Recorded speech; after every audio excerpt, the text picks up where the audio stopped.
네, 오늘은 마태복음 1장 1절 말씀으로 하나님의 은혜를 나누고 싶습니다. 먼저 말씀을 앞서서 제가 단상에 서기 전에 저희 학생 한 명과 점심 식사를 했습니다. 식사를 하면서 제가 이런 말을 했죠. 누구누구야, 내가 사실은 조금 있다가 설교를 하러 가야 돼. 그러니까 너무 긴장이 돼서 내 심장이 어디 있는지 나 정확히 알 것 같아, 이렇게 이야기를 했거든요. 그러니까 그 친구가 이렇게 이야기를 하더라고요. 아니, 강사님, 처음도 아닌데 왜 그렇게 긴장을 하시냐 라고 이야기를 하더라고요. 그래서 제가 그러게 처음도 아닌데 왜 그럴까 했더니 이 친구가 굉장히 철학적인 말을 하는 겁니다.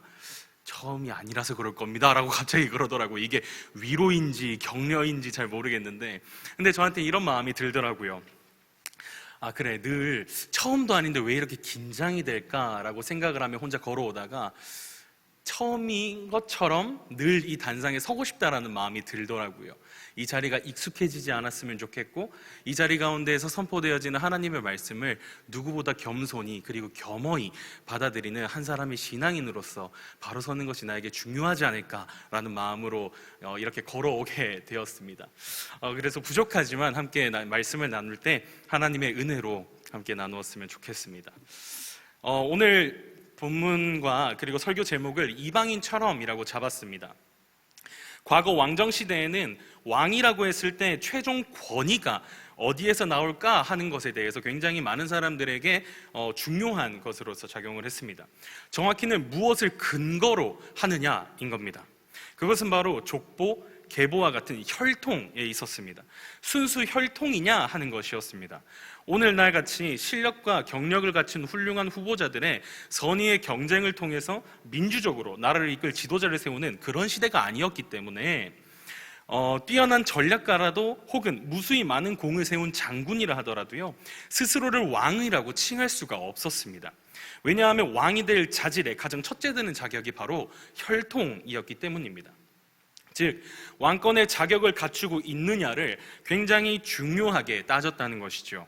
혈통, 전통, 그리고 정통성을 최우선적 자격으로 여겼습니다. 우리에게 익숙한 사극이라든지 영화에서 가끔씩 이런 이야기가 발견되곤 합니다. 폭정을 일삼는 왕이 있고 그와 반대로 굉장히 대조적이게 저작거리에서 꿈도 없이 미래도 없이 사는 꼬마 아이가 있습니다. 이 아이는 산전수전 다 겪다가 십수년 후에 어느 한 사람의 말 한마디, 너는 사실 왕족이었어, 이 한마디 때문에 갑작스럽게 이야기가 변경이 되게 되죠. 그러면서 결국 정통성을 회복하자 이 아이의 인생은 한 나라의 왕이 되는 해피엔딩으로까지도 연결이 되기도 합니다. 그렇듯 우리가 드라마 혹은 영화에서만이 아니라 이런 것들은 정통성 그리고 전통이 가지고 있는 의미를 우리에게 다시 한번 생각해 볼 수 있는 기회를 제공하기도 한다는 것이죠.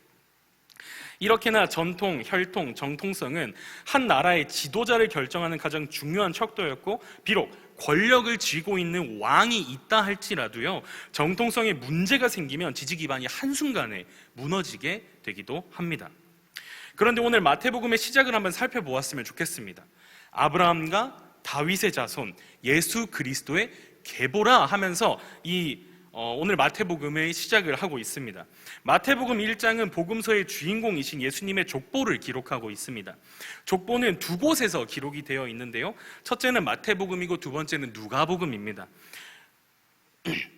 누가복음은 예수님에서부터 아담, 그리고 아담을 창조하신 하나님께로 족보가 올라가는 상향식 족보로 기술이 되어 있다면, 마태복음은 아래로 내려오는 하향식 족보로 기록이 되어 있습니다.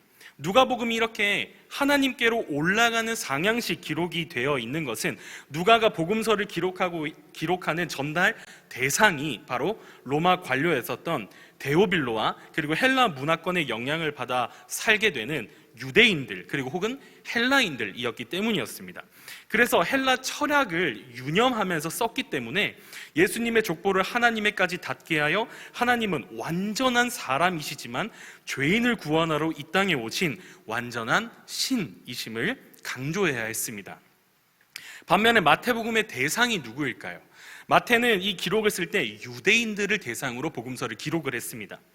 유대인들에게 예수님이 그리스도시고 하나님이 약속한 메시아이심을 마태가 전하는데, 예수님이 메시아로서 정통성이 있는 분인지, 사람들이 어떻게 이것을 알 수 있겠는지에 따라서 마태는 이 기록을 하향식으로 기록을 하고 있다는 것이죠.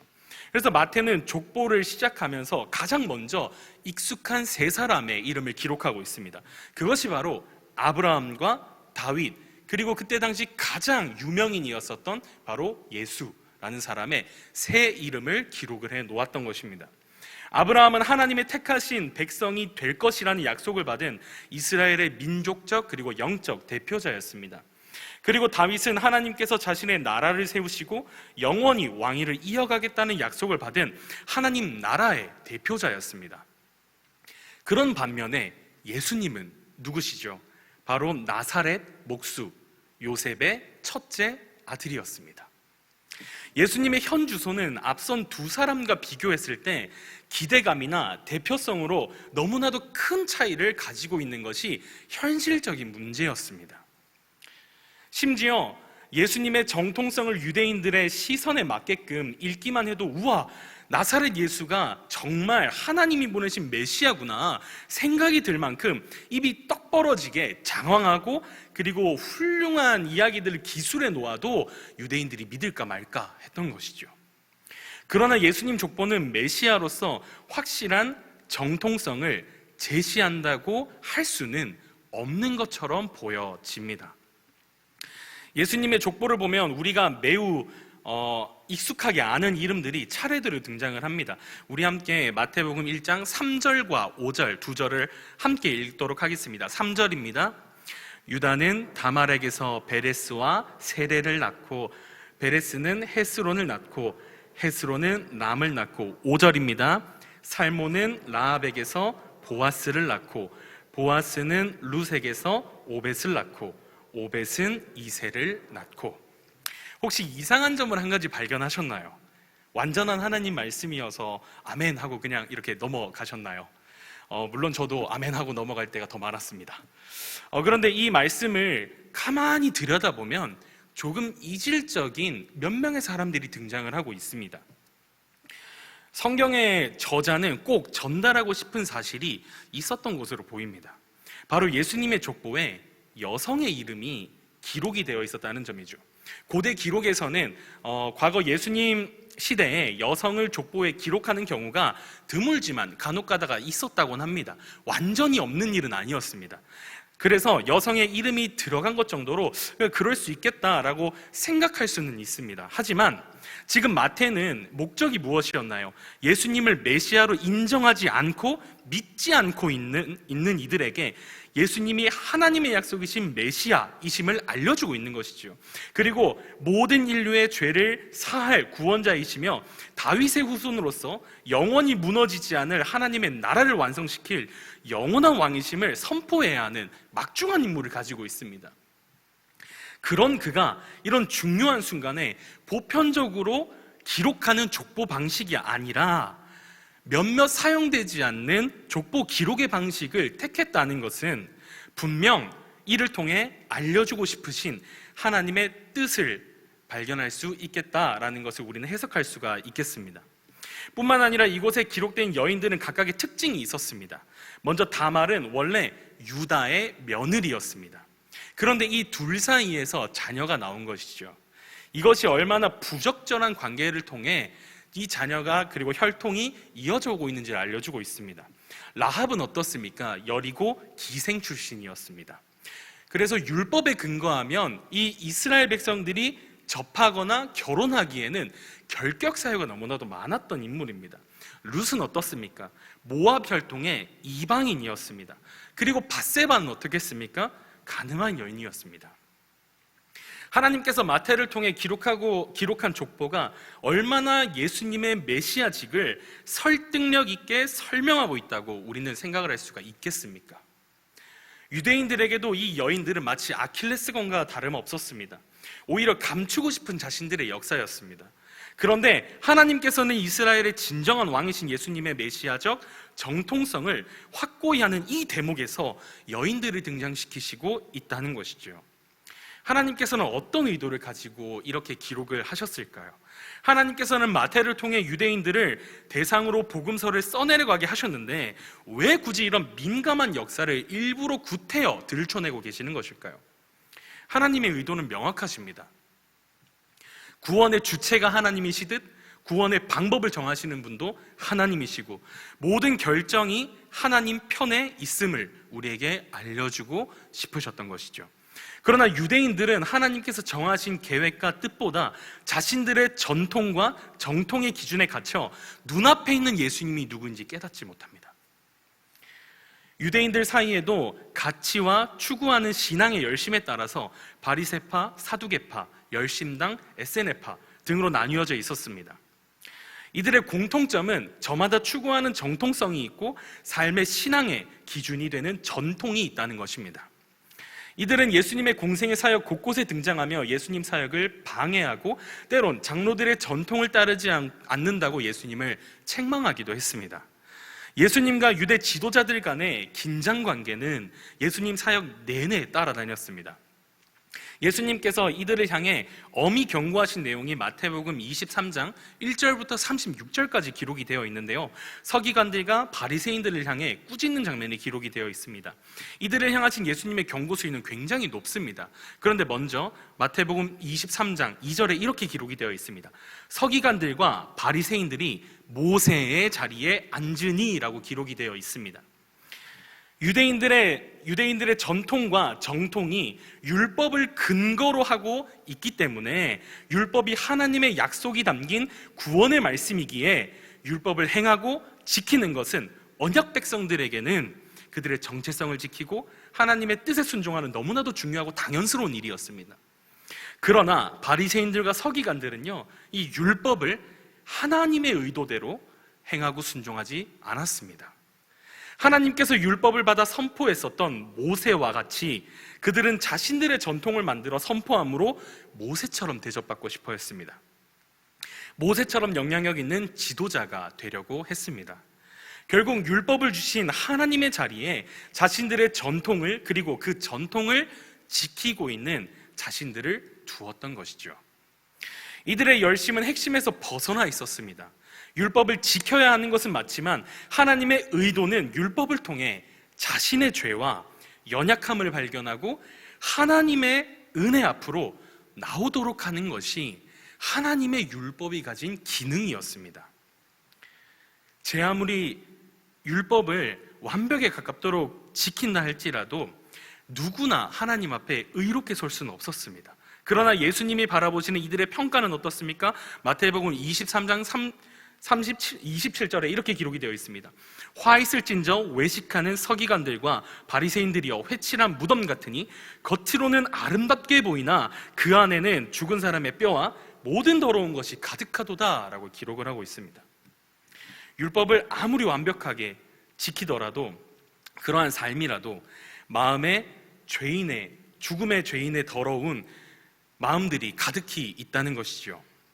회칠한 것과 다름없이 겉만 치장한 죄인의 자신들의 행위로 의로움을 만들고 정당화하며 끝내는 은혜가 아니라 스스로 자격을 입어버리는 자신들을 만들어냈다는 것입니다.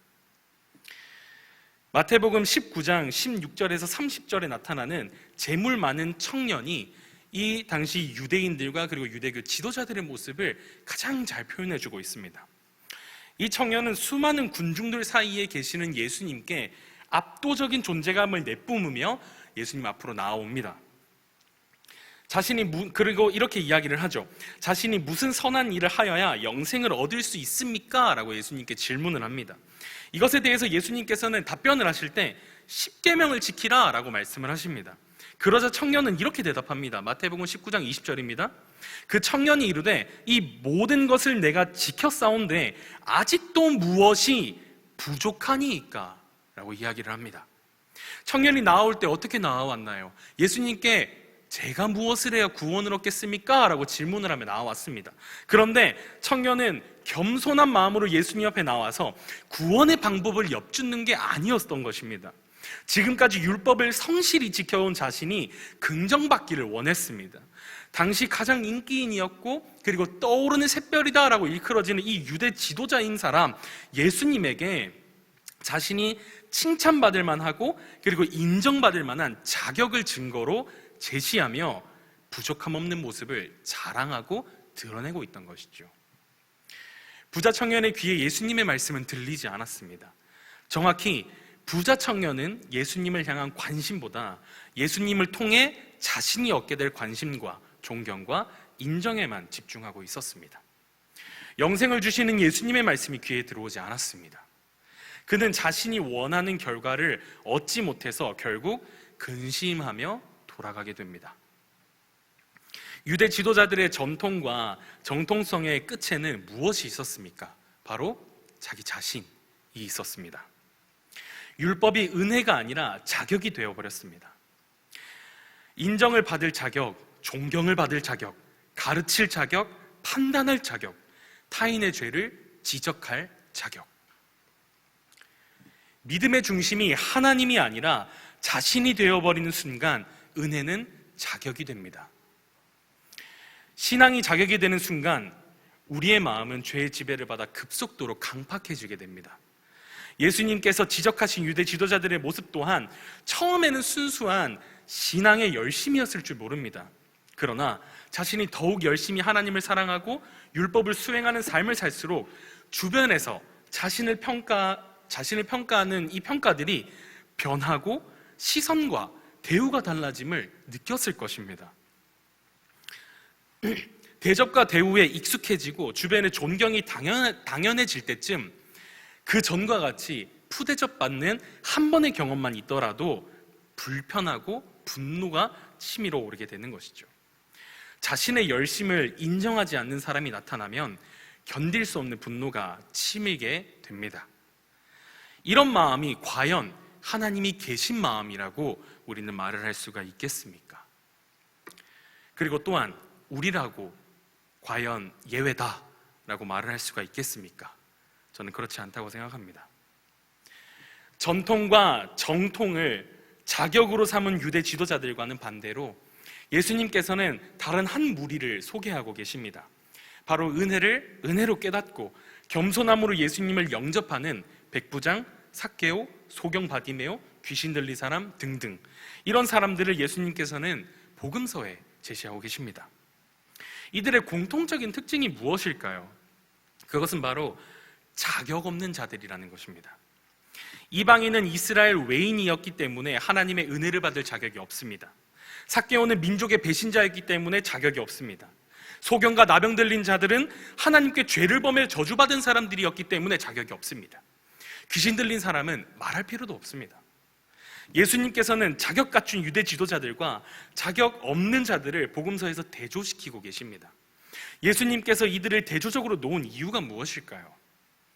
바로 은혜는 자격에 합한 보상이 아니라 자격 없는 자에게 주어진 전적인 하나님의 선물이기 때문입니다. 한 가지 예로 마가복음 7장 23절에서 30절에 기록된 수로보니게 여인의 일화를 소개해드리겠습니다. 예수님께서 두로에 이르셨는데 그 마을에 귀신 들린 딸을 둔 한 여인이 있었습니다. 이 여인은 예수님의 소식을 듣고 급히 뛰어와 엎드렸습니다. 자신의 딸에게서 귀신을 쫓아내달라고 예수님께 마음 다해 간청하십니다. 예수님께서는 이토록 간절히 구하는 자들에게는 때로는 치유하심으로 또 때로는 귀신 쫓음으로 때로는 먹이심으로 응답하셨습니다. 그런데 너무나도 의외의 대답을 예수님께서는 이 여인에게 하고 계십니다. 우리 함께 마가복음 7장 27절 함께 읽어보도록 하겠습니다. 예수께서 이르시되 자녀로 먼저 배불리 먹게 할지니 자녀의 떡을 취하여 개들에게 던짐이 마땅치. 아멘. 예수님은 여인에게 유일한 희망이었습니다. 자신의 딸에게서 귀신을 쫓아 자유를 허락한 유일한 존재였습니다. 그녀는 지금 그 유일한 희망에게서 거절의 메시지를 들었습니다. 예수님이 거절하신 내용처럼 들려졌을 겁니다. 그러나 그녀의 반응은 좌절과 절망의 반응이 아니라 전혀 다른, 아무도 예상할 수 없을 것만 같은 반응으로 이어지는데요. 28절을 제가 읽어드리겠습니다. 여자가 대답하여 이르되 주여 올소이다마는 상 아래 개들도 아이들이 먹던 부스러기를 먹나이다 라고 응답합니다. 예수님의 대답에 여인은 어째서인지 절망이 아니라 의연하게도 그것도 아주 지혜로운 대답과 답변을 내놓았습니다. 그녀의 대답을 예수님께서는 29절에 이 말을 하였으니 돌아가라, 귀신이 너의 딸에게서 나갔느니라 하시매 라고 대답하며 딸을 치유해 주십니다. 여기서 우리가 집중해서 살펴보아야 할 것은 이 말을 하였으니입니다. 그녀의 대답이 바로 그녀의 딸을 치유하게 만든 결정적 동기가 되었다는 것이죠. 그녀의 대답은 어떤 특별함이 있었을까요? 먼저 딸을 고쳐달라는 그녀의 요청에 예수님은 마치 인격 모독에 가까운 차별적 대사를 하셨습니다. 당시 유대 사회에서 개라는 동물은 유대 지역을 둘러싼 주변 족속들을 표현하는 말로서 돼지와 함께 더러운 동물의 대명사였다고 합니다. 성경에서 보통 개라고 사람들에게 쓰여졌을 때는 이스라엘의 적대적인 개념이고, 이것이 또한 혐오스럽고 경계해야 하며 가까이에서는 안 되는 존재로 성경은 일관적으로 표현하고 있었습니다. 그런데 바로 이 표현을, 그것도 예수님께서 예수님 앞에 겸손히 엎드린 한 여인에게 하고 계시다는 것이죠. 예수님께서 모녀를 향하여 극단적 표현을 사용하신 것은 우리의 감정으로 이해해서는 안 되는 것임을 1차적으로 깨달아야 할 것입니다. 모녀가 혐오스러운 이런 표현을 사용하신 것이 일부러 인격을 모독하려고 하신 것이 아니었다는 것입니다. 모녀를 향해 개라고 사용하신 것은 상징을 사용하기 위해서였습니다. 바로 언약의 직접적 대상인 이스라엘 이외에 주변에 머무는 이방인을 대표하는 단어로서 예수님이 지금 표현하고 계시는 겁니다.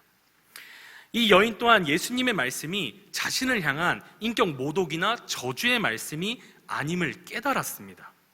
그래서 주인의 상에서 떨어진 부스러기를 먹는다는 고백은 이스라엘 백성들을 통해 전적인 은혜로 말미암아 구원을 얻게 된 자격 없는 자신의 처지를 아주 겸손하게 예수님 앞에 고백하고 있는 것입니다. 참으로 비교되지 않습니까? 언약의 당사자는 율법을 통해 구원의 자격을 증명하려고 하는데, 이방인은, 그것도 개라고 일컬어졌던 한 여인은 겸손히 구원을 허락하신다면 너무도 감사하지만 그렇지 않더라도 항변할 수 없습니다 하는 굉장히 겸손한 모습을 예수님께 보여주고 있는 것이죠. 이것은 우리 마음에 아이러니를 일으킵니다. 오늘 우리가 함께 살펴본 말씀은 유대인들에게 이보다 더 아이러니한 표현이 아닐 수가 없었겠습니다.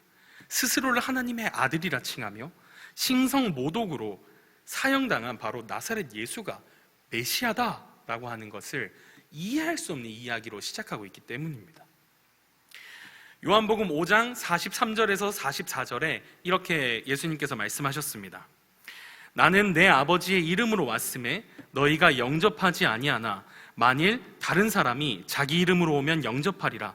너희가 서로 영광을 취하고 유일하신 하나님께로부터 오는 영광은 구하지 아니하니 어찌 나를 믿을 수 있느냐. 전통과 정통이 만들어낸 영광은 눈앞에 하나님의 영광으로 임재하신 세상을 구원할 메시아를 바라보지 못하도록 만들었습니다.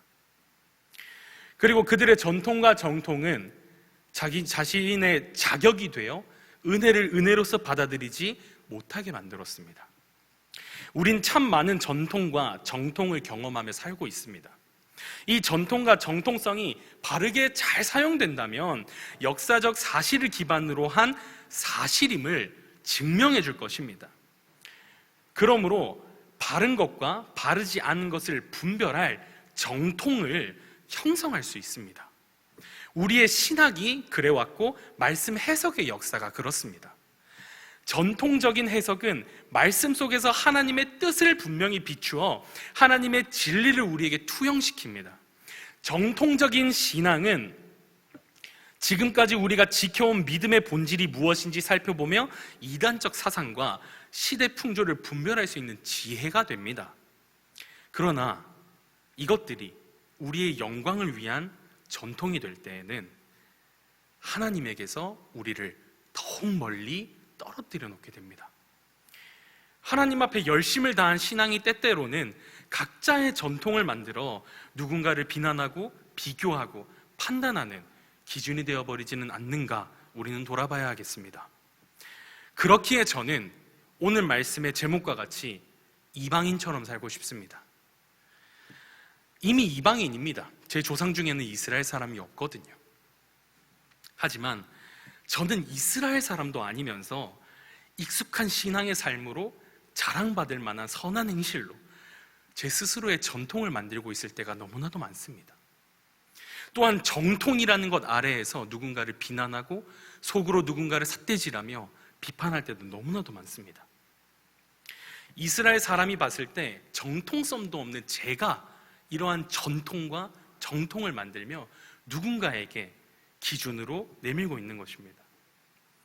그래서 늘 마음에 되뇌이려 합니다. 나는 은혜 받은 죄인이다. 누구를 위해서가 아니라 저를 위해서, 그리고 은혜 입을 자격 없는 저를 위해 십자가가 지신 예수 그리스도를 위해서 그렇게 살고 싶습니다.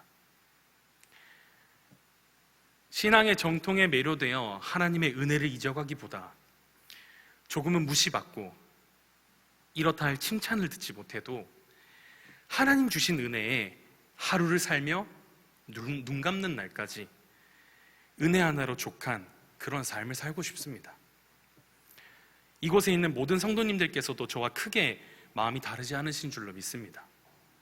그러니 점심 이후 가장 졸리고 피곤한 이 시간에 하나님 앞에 나와 영광의 예배를 드리고 있는 것 아니겠습니까?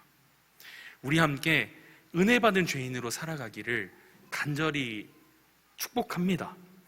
은혜 받은 죄인으로 살아가기를 축복합니다.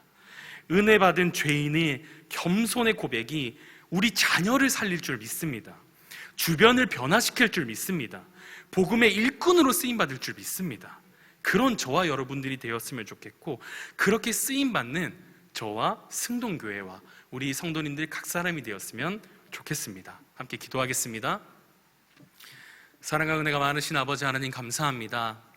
오늘 말씀을 통해 죄인들의 시선에선 자격 없고 전통성 없고 정통성 없으신 예수 그리스도를 하나님께서는 이 땅에 보내셔서 우리의 무지함을 드러내시고 우리의 죄 많은 마음들을 낱낱이 들추어내심에 참으로 감사드립니다.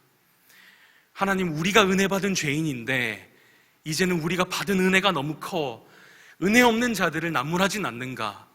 그리고 우리 각자의 은혜가 우리의 전통이 되고 우리의 정통이 되어 이것이 누군가에게는 기준처럼 잣대로서 적용되고 있진 않는가? 우리 스스로를 먼저 하나님 앞에 되돌아보게 하여 주시옵소서. 하나님, 우리가 만들어낸 우리의 신앙이 아니라 하나님께서 자신의 하나뿐인 아들이신 그리스도 예수를 십자가에 못 박아 이루어주신 온전한 은혜를 우리가 받아 누리게 하시고 그 은혜 가운데 회복되어 하나님 나라의 백성으로 살아내는 우리가 될 수 있도록 하나님 은혜 더하여 주시옵소서. 하나님께서 우리를 통하여 우리 가정이 회복되게 하시고 우리를 통하여 우리 나라가 회복되게 하시며 우리를 통하여 우리를 만나는 모든 사람들에게 하나님의 은혜와 평화와 사랑을 전하는 주님의 일꾼 될 수 있도록 하나님 쓰임받게 하여 주시옵소서. 사랑이 많으신 예수 그리스도의 이름으로 감사드리며 기도합니다. 아멘.